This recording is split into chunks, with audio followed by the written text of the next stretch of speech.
Salut Kassem et salut à tous les invités chez vous à Bruxelles et partout en Wallonie. De mon côté, je suis en direct de Mont-Saint-Guibert chez Aerospace Lab, une entreprise belge spécialisée dans les microsatellites et qui rend l'intelligence géospatiale exploitable et abordable. Merci à Benoît Depaire, le fondateur de cette société, de nous accueillir chez lui. En duplex également avec moi, Madame Isabelle Weekmans, ministre de la Culture, des Médias, de la communauté germanophone. Et puis, à ses côtés aussi, Monsieur Mathieu Michel, secrétaire d'État à la digitalisation et adjoint au Premier ministre. Monsieur Depaire, merci de nous recevoir. Alors, tout ne va pas trop mal dans tous les secteurs. Il faut aussi montrer les réussites entrepreneuriales belgo-belges durant cette période. En tant que fondateur et CEO d'Aerospace Lab, concrètement, pouvez-vous nous expliquer le rôle de votre entreprise et que pouvez-vous nous dire au sujet de la santé économique de votre entreprise? La période Covid vous a-t-elle permis de mieux travailler ou une certaine paralysie aussi dans votre secteur s'est faite ressentir? Bonjour, oui, la crise Covid a impacté notre activité. Donc, on fabrique des microsatellites, on en fait la conception, l'assemblage, ensuite on exploite des satellites. Et ce qu'on a vu avec la crise Covid, c'est qu'il n'y a pas eu vraiment de ralentissement du côté satellite, qui n'est pas impacté comme l'aviation par exemple. Donc les commandes ont été engrangées chez nous, on tourne bien, on a une belle croissance, on a recruté pas mal de personnes cette année-ci. On a juste dû apprendre à travailler en fait différemment, avec plus de 90% des collaborateurs qui sont en télétravail permanent, des fois même en dehors de Belgique. Et du coup, on a dû mettre en place des process d'organisation qui n'étaient pas forcément encore éprouvés, vu qu'on est une jeune société, et on a dû accélérer ces plans de déploiement. Merci beaucoup, Monsieur Depaire. Madame Weekmans, vous êtes bien placée pour parler du numérique et des emplois que cela génère, puisqu'en communauté germanophone, vous avez lancé de nombreux projets dans le domaine de la numérisation, tels que la promotion d'espaces de coworking.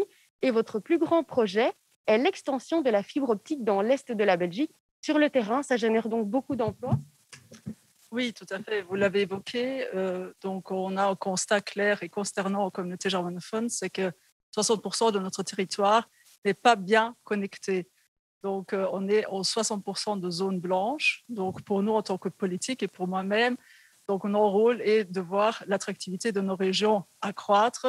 Et donc, on a pris ce problème à pas de corps et on a décidé de déployer la fibre optique sur tous les territoires de la communauté germanophone en dehors les 4 ans.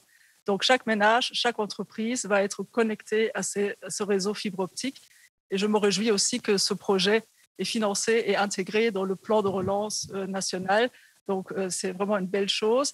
Et c'est clair que ceci va bien sûr aussi générer plus d'emplois, aussi donc bien sûr faire notre région plus attractive. Et donc, c'est une bonne perspective. Merci beaucoup, Isabelle Weekmans. Monsieur Michel, le Covid a permis un accroissement colossal de l'économie numérique grâce aux commandes en ligne, au télétravail. Alors, c'est une question un peu paradoxale, mais est-ce que cette pandémie aura été un coup de fouet pour ce secteur dont vous vous occupez? Est-ce que vous pensez qu'une nouvelle ère économique est en train de s'ouvrir? Alors, je pense qu'avant tout, effectivement, le Covid a été une épreuve collective colossale pour chacune et chacun d'entre nous. Après, c'est clair, on s'en rend compte, ça a été aussi un accélérateur de changement, y compris au niveau digital, et on s'est retrouvé finalement à vivre dans un univers de visioconférence. On a développé davantage la consommation par le e-commerce, on a développé des apéros digitaux. Donc, toute une série de changements finalement dans notre comportement qui sont quelque part autant d'opportunités. Et c'est clair qu'être libéral, finalement, c'est être optimiste. Et c'est se dire aussi que face à chaque épreuve, eh bien, on peut se renforcer, on peut recréer finalement de nouveaux projets.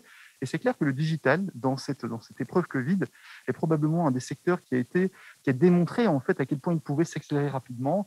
Et c'est un secteur rempli d'opportunités pour lequel, quand on dit c'est une nouvelle ère numérique, une nouvelle ère économique pour chacune et chacun d'entre nous, je pense que cette ère, elle est déjà présente. On se rend compte qu'il y a déjà un talent exceptionnel en Belgique. Ici, par exemple, à Aerospace Lab, on conquiert le monde, j'ai envie de dire, on conquiert l'univers. C'est-à-dire qu'il y a un vrai potentiel.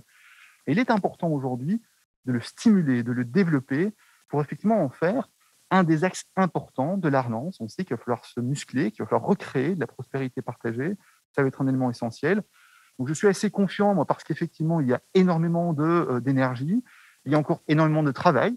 Je pense que c'est le rôle des pouvoirs publics, effectivement, de renforcer aussi la formation, les infrastructures, comme ça vient d'être dit, renforcer aussi la collaboration entre les acteurs pour aller jusqu'au bout de cet enjeu formidable. Merci beaucoup, Mathieu Michel. Merci à tous de nous avoir accueillis et on retrouve maintenant Kassem en plateau.